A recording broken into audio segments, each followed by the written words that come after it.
എന്താ വിശേഷം? അപ്പ അറിഞ്ഞില്ലേ? ഇതിനൊക്കെ ഞാൻ എന്തോ മറുപടി പറയാൻ എല്ലാത്തിനും പറയണം. ഞാൻ ആലോചിക്കുന്നത് ശ്രീ എസ് സുരേഷിനെ ചരിത്രം പഠിപ്പിച്ച അധ്യാപകന്റെ ഇപ്പോഴത്തെ ഒരു മാനസികാവസ്ഥ ഞാൻ അതിങ്ങനെ ആലോചിക്കുകയായിരുന്നു. ഞാൻ ഒരു കാര്യം ചോദിക്കട്ടെ, ഞാൻ നിന്റെ മാഷാണോ അതോ നീ എന്റെ കാലനാണോ? എന്തായാലും ബലം ഒന്ന് തന്നെയല്ലേ. ആ ആലോചന മാത്രമേ എനിക്കുള്ളൂ. ബാക്കി എസ് സുരേഷ് ചരിത്രം സത്യസന്ധമായി പറയണമെന്ന് ഞാൻ വാശി പിടിച്ചു കഴിഞ്ഞാൽ പിന്നെ അയാൾ RSS അല്ലാതായി മാറണം. അതങ്ങ് കൈ വെച്ചിരുന്നാ മതി. ഈ കേപ്പിയുടെ തലി കൊണ്ടു കരഞ്ഞുട കേട്ടോ. അദ്ദേഹം RSS അല്ലാതായി മാറണം.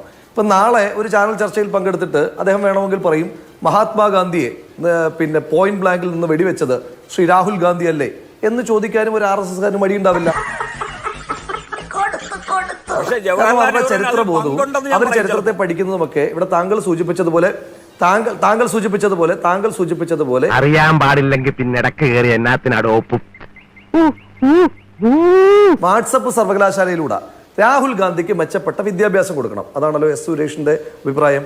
ഈ രാജ്യത്തെ ഏറ്റവും പൈനിയർ ആയിട്ടുള്ള എഡ്യൂക്കേഷണൽ ഇൻസ്റ്റിറ്റ്യൂഷൻസിൽ പഠിച്ചയാളാണ് രാഹുൽ ഗാന്ധി. അതൊക്കെ നാട്ടുകാർക്ക് അറിയാവുന്ന കാര്യമല്ലേ. അതിനുശേഷം വിദേശ വിദ്യാഭ്യാസം ലഭിച്ചിട്ടുണ്ട്.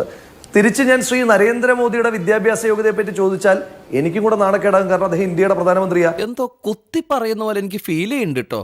കുത്തിയില്ലല്ലോ, കുത്താൻ പോണല്ലേ ഉള്ളൂ. പഠിച്ച കോഴ്സ് ഏതാണ് എന്ന് ചോദിക്കുമ്പോൾ ആ ഒരു കോഴ്സ് ഈ നാട്ടിലെ ഒരു സർവകലാശാലയിൽ നടത്തിയിട്ടില്ല. പഠിച്ച ക്ലാസ്സിലെ ഏതെങ്കിലും പിള്ളേരുടെ പേര് പറയുമ്പോൾ ആരും കൂടെ പഠിച്ച ആളുകളില്ല. പഠിപ്പിച്ച ഏതെങ്കിലും അധ്യാപകനെ പറ്റി ചോദിക്കുമ്പോൾ അതിന് മറുപടിയില്ല. അപ്പൊ ഇതിനകത്ത് എന്തോ ചുറ്റിക്കളി ഉണ്ടല്ലോ. എന്ത് ചുറ്റിക്കളി? ഒരു ചുറ്റിക്കളി ഇല്ലല്ലേ? ശരി, ഇനി അതിന്റെ സർട്ടിഫിക്കറ്റ് ഒന്ന് കാണിക്കാമെന്ന് ചോദിക്കുമ്പോൾ ശങ്കരാടി സിനിമയിൽ കാണിച്ചതുപോലെ ഇതാണ് എന്റെ ഡിഗ്രി സർട്ടിഫിക്കറ്റ് എന്ന് പറയുന്ന ഒരു മാന്യ മനുഷ്യൻ ഇന്ത്യയുടെ പ്രധാനമന്ത്രി ആയിരിക്കുന്ന കാലത്താണ് ഉന്നത വിദ്യാഭ്യാസം നേടിയ രാഹുൽ ഗാന്ധിയുടെ വിദ്യാഭ്യാസത്തെ ചോദ്യം ചെയ്യുന്നത്. വായിൽ വരുന്നതൊക്കെ പറയാമോ? നല്ല വിദ്യാഭ്യാസമുള്ള മൻമോഹൻ സിംഗ് എന്ന് പറയുന്ന ഒരു പ്രധാനമന്ത്രി ഇന്ത്യ മഹാരാജ്യത്തുണ്ടായിരുന്നു. ഇക്കണോമിക്സ് ഒക്കെ നന്നായി സംസാരിക്കുന്ന. ഇന്ത്യയില് നിങ്ങളുടെ അമിത്ഷായുടെ പിന്നെ മകന് മാത്രം ക്രമാതീതമായി സ്വത്ത് സമ്പാദിക്കുവാൻ വേണ്ടിയിട്ടും BJP നേതാക്കന്മാർ നടത്തിയ ഏറ്റവും വലിയ സ്കാം ഈ നാട്ടിലെ നോട്ട് നിരോധനമായിരുന്നു. ആ നോട്ട് നിരോധനവുമായിട്ട് ബന്ധപ്പെട്ട് നരേന്ദ്രമോദി ഇരിക്കുന്ന വേദിയിൽ മൻമോഹൻ സിംഗ് പ്രസംഗിച്ചു, it is N organised loot, it is A legalised plunder എന്ന് പറഞ്ഞപ്പോ ആകെ ബ്ലണ്ടറായി അർത്ഥം മനസ്സിലാകാതെ നരേന്ദ്രമോദി എഴുന്നേറ്റ് എന്നിട്ട് പറഞ്ഞു ആകെ മറുപടി എന്താ? ഇവന്റെ ഒരു കാര്യം നീഞ്ഞു വന്നേ, ദൈവത്തെ ഓർത്ത് ചതിക്കരുത്. അത് മൻമോഹൻ സിംഗിന്റെ പാരമ്പര്യം മഴയത്ത് റെയിൻകോട്ട് ഇട്ടുകൊണ്ട് കുളിക്കുക എന്നുള്ളതാണത്. വ്യക്തിപരമായി അധിക്ഷേപിച്ചു.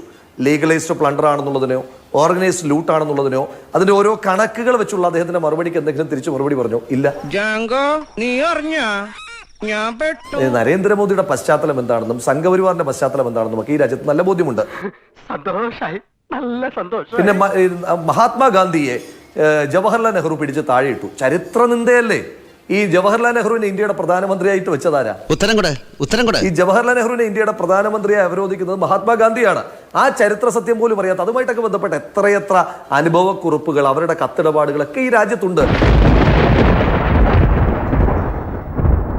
ഇടയ്ക്കൊക്കെ ഈ വാട്സപ്പിനപ്പുറം ഏതെങ്കിലുമൊക്കെ എഴുതി വെച്ചിരിക്കുന്ന പുസ്തകത്തിലും കൂടെ എന്തെങ്കിലുമൊക്കെ ഒന്ന് വായിക്കാൻ ഈ BJPക്കാർക്ക് തയ്യാറാകണം. എന്നെ അപമാനിക്കരുത്. ഭരണത്തിന്റെ ഇടനാഴികളിൽ ഇന്ന് വരെ ആരും എന്നോട് ഇങ്ങനെ ഇടപെട്ടിട്ടില്ല. നെഹ്റു എടുത്ത ഏറ്റവും പ്രധാനപ്പെട്ട തീരുമാനം എന്തായിരുന്നു? ഈ രാജ്യത്തെ എല്ലാ ആളുകളിലേക്കും വിദ്യാഭ്യാസം എത്തിക്കുക എന്നുള്ള തീരുമാനം. ആ തീരുമാനം അത് പരാജയപ്പെട്ടു പോയിട്ടുണ്ടോ എന്ന് ഈ BJPക്കാരെ കാണുമ്പോഴാണ് എനിക്ക് ഓർമ്മയുണ്ടാകുന്നത്. എനിക്ക് ഒരു ആലോചന ഉണ്ടാകുന്നത്. അത് വളരെ ശരിയാണ് സാർ. ആ അഹങ്കാരവും പലപ്പോഴും ഞങ്ങളുടെ നേർക്കും കാണിക്കുന്നുണ്ട്. കാരണം വിവരവും വെള്ളിയാഴ്ചയും ഉണ്ട് എങ്കിൽ ഇമാതിരി ബ്ലണ്ടറുകളൊക്കെ, വിവരക്കേടുകളൊക്കെ ഇത് ചാനലിലെ ആളുകൾ കാണുന്നതല്ലേ? പൊതുയോഗ പ്രസംഗത്തിൽ എന്ത് വിവരക്കേടും പറഞ്ഞു. കാരണം പാർട്ടി അണികൾ മാത്രമാണ് അവർക്ക് ചരിത്രബോധം തന്നെ ഇല്ല. ഇന്ത്യക്ക്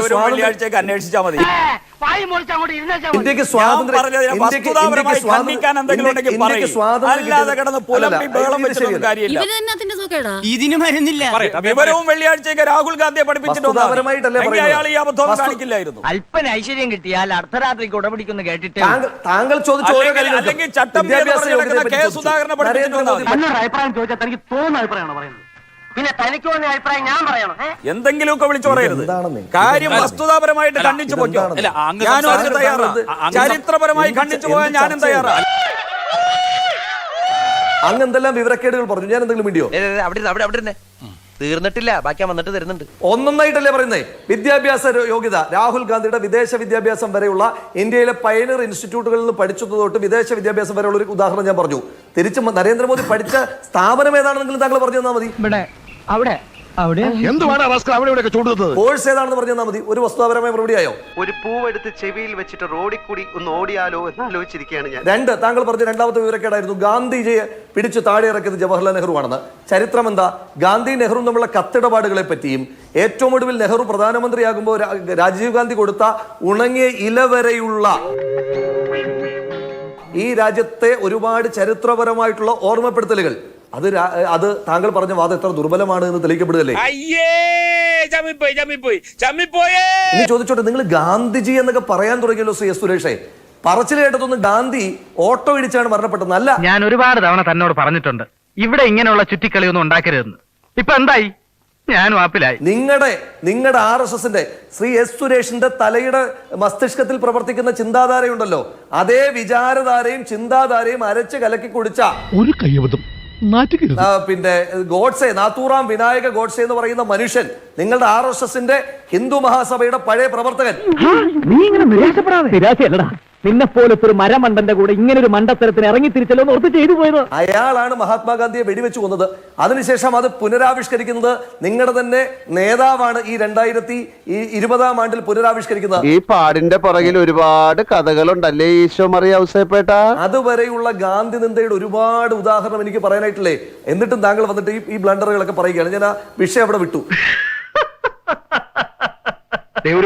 താങ്കളോട് ഞാൻ മറുപടി ഒന്നും പറയുന്നില്ല. താങ്കൾ വീട്ടിൽ പോയിട്ട് വീടിന്റെ തൊട്ടടുത്തുള്ള 8ാം ക്ലാസ്സിലോ 9ാം ക്ലാസ്സിലോ പഠിക്കുന്ന ഒരു കുട്ടിയോട് ചോദിച്ചാൽ ഇതിനൊക്കെ മറുപടി കിട്ടും.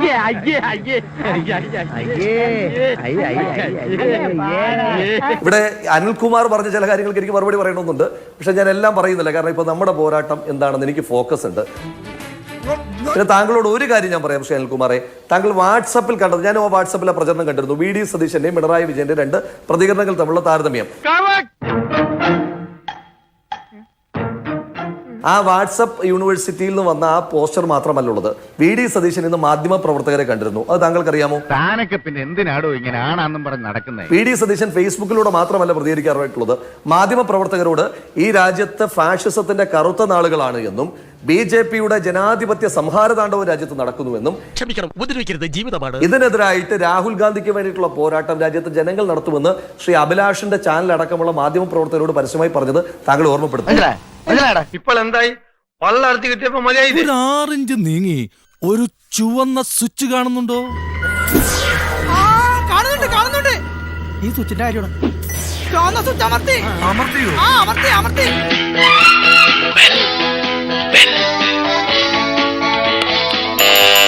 Thank you. ഈ ഉപകാരം മറന്നാലും ഞാൻ മരിക്കില്ല. ഇതൊക്കെ എന്ത് അപ്പോ നാളെ നേരത്തെ തന്നെ ഇങ്ങോട്ട് എത്തണം കേട്ടോ. ശരി.